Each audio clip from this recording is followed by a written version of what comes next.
students, in this chapter acid, base and salt. Today I am discussing some cases which you see if we have dry HCl gas and we bring the litmus paper, then what happen? Question आपका इसमें ये आता है, if we bring litmus paper to dry HCl gas, the color of litmus paper does not change. Why?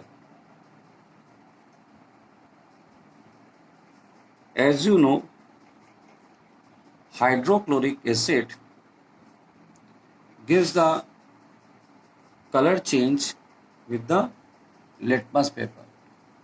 It turns the blue litmus to the red. Aqueous solution of HCl changes the color of blue litmus to red. But HCl gas does not change. The reason is that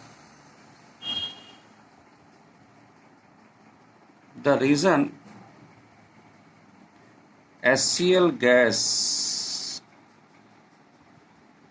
does not change the color of litmus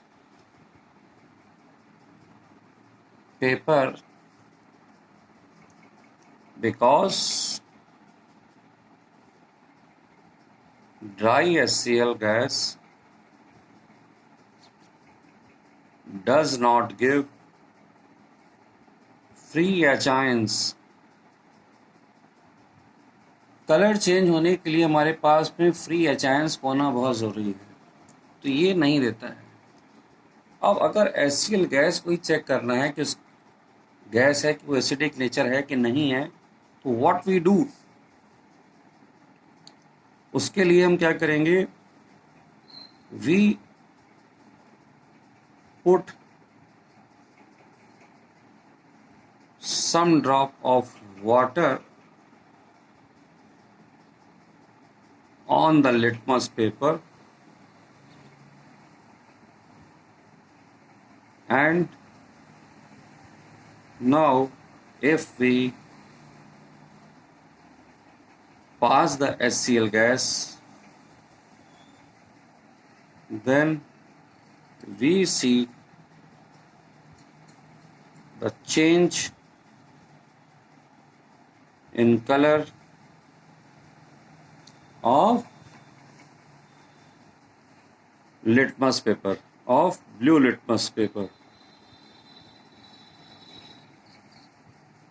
to red, because now HCl gas get dissolved in water and give एचाइंस. सो अब ये possible हो जाता है. तो इसी तरह से अगर हम सॉलिड पीसेस अगर लेते हैं बेसिस में भी, अगर जैसे सोडियम हाइड्रोक्साइड है, उसकी भी अगर आप सॉलिड पीसेस लेंगे, ड्राई अगर होना चाहिए, तो वो भी लिटमस टेस्ट नहीं देता है. यानी स्ट्रिप भी आपकी ड्राई होनी चाहिए और NaOH भी हमारे पास में सॉलिड ड्राई होना चाहिए. अगर उसको हम लेके जाते हैं, टच कराते हैं, तो कलर चेंज हमको नहीं दिखाई देता है.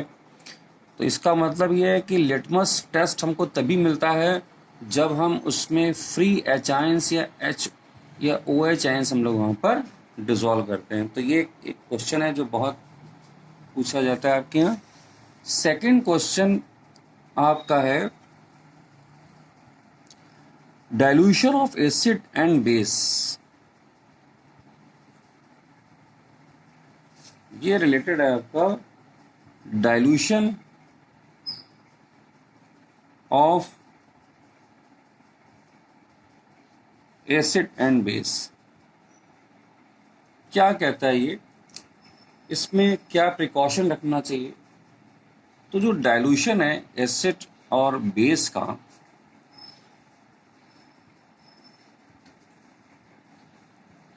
इसमें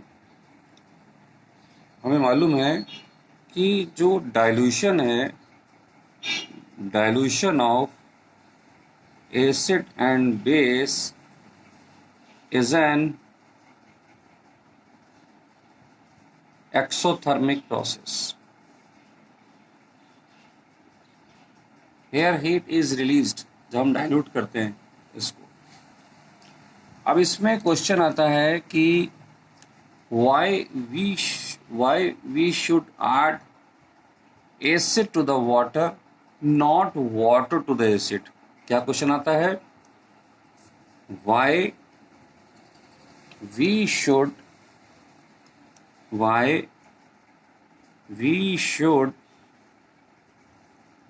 add acid to the water,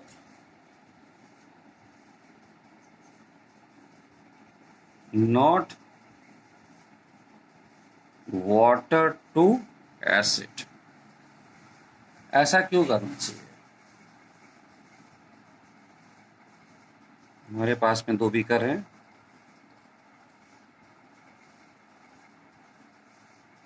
यहाँ पर हमने एसिड डाल रखा है, सपोज करिए यहाँ पर एसिड है और इसमें हमने वाटर डाल रखा है।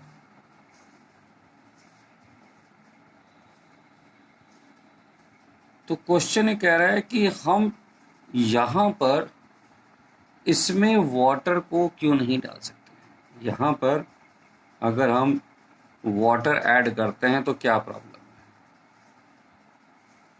अगर वाटर हम ऐड करेंगे तो क्या प्रॉब्लम है यहाँ पर? और ये अगर हम यहाँ पर एसिड को डालेंगे तो क्या प्रॉब्लम है? Listen, when we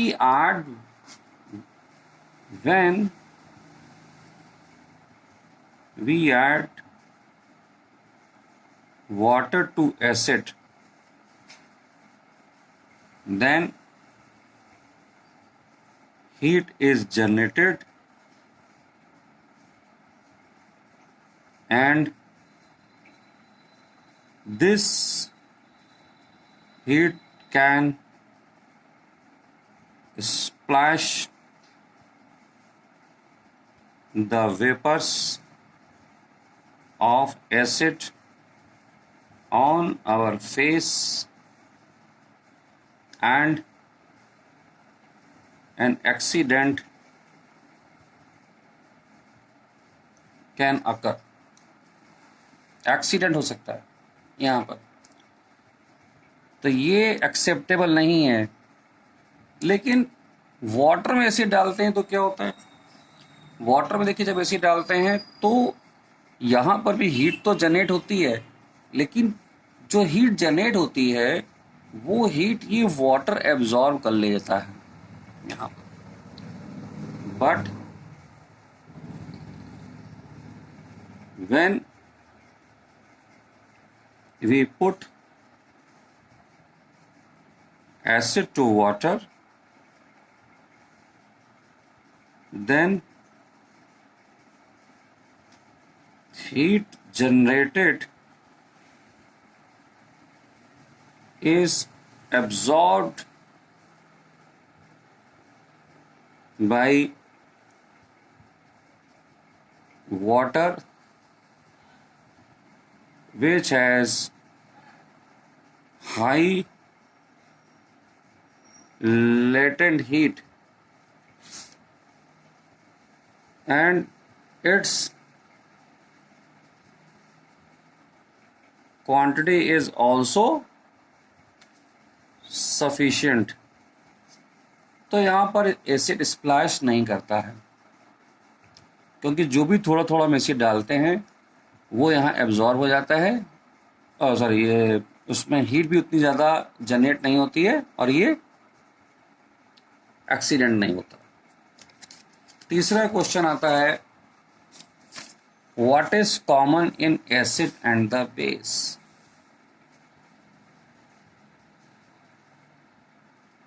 what is common in acid and base. तो आंसर क्या है, if you have suppose HCl and you know its aqueous solution gives H ions and Cl ions, similarly bases its aqueous solution give you the sodium ion and hydroxyl ion. So if we take jars like this, हमने 2 jar यहाँ पे लिए हैं और यहाँ पर electrode लगा दीजिए आप।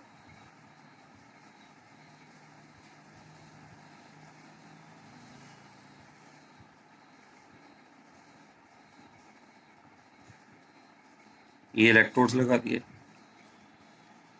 यहाँ बैटरी लगा दिया आपने, और यहाँ पे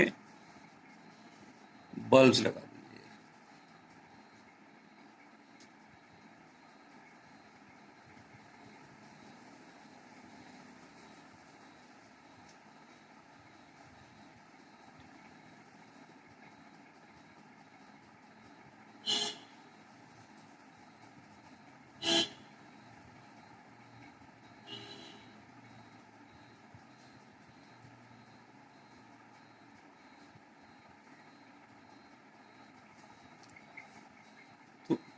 हमने क्या किस अरेंजमेंट में 2 इलेक्ट्रोड लगा के बैटरी लगाकर यहाँ पर एक एक बल्ब लगा दिया और ये स्विच लगा दिया। जैसे हम की को ऑन करते हैं तो हम देखते हैं ये बल्ब ग्लो करना शुरू कर देते हैं।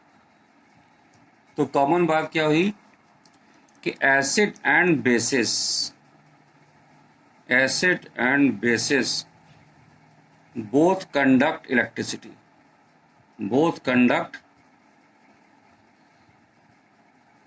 इलेक्ट्रिसिटी, क्योंकि एक्वा सोल्यूशन में क्या है, इसका कंप्लीट आयनाइजेशन है, इसका दोनों ये स्ट्रॉन्ग एसिड और स्ट्रॉन्ग बेस है। यहाँ पर जो HCl है ये स्ट्रॉन्ग एसिड था हमारे पास में, और जो NaOH था ये स्ट्रॉन्ग बेस था। तो कंप्लीट आयनाइजेशन हमको यहाँ पे मिलता है और बल्ब्स फुल्ली ग्लो करते हैं। अभी इस एक्सपेरिमेंट का एक और हम यूज कर सकते हैं, if I put the acetic acid here which is a weak acid। Acetic acid क्या है, वीक एसिड है। अगर मैं इसको यहां पर डालता हूं तो हम देखते हैं कि अभी भी क्या कहते हैं, यहां पर कंडक्शन होगा, conduction will take place with acetic acid also,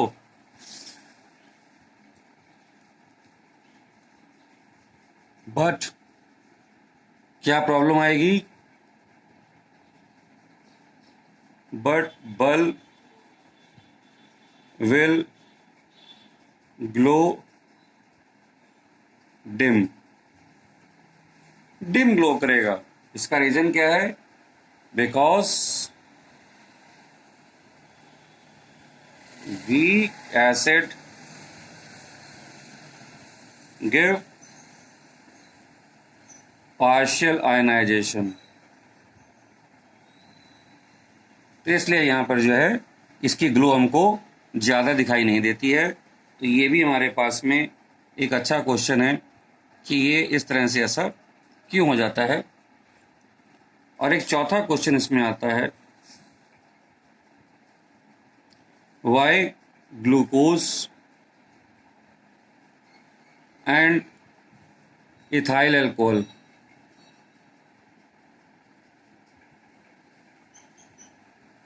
do not conduct electricity. ये कंडक्शन क्यों नहीं करते हैं? कंडक्शन नहीं करते, यहाँ पर हम कुछ और भी कह सकते हैं कि जैसे जो इथाइल अल्कोहल का फॉर्मूला हमारे पास में क्या है, C2H5OH, ये इथाइल अल्कोहल का फॉर्मूला है।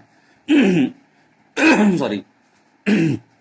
अगर हम यहाँ पर देखें तो सोडियम हाइड्रोक्साइड की तरह यहाँ पर भी इसके पास में OH है, लेकिन ये बेस नहीं है, बट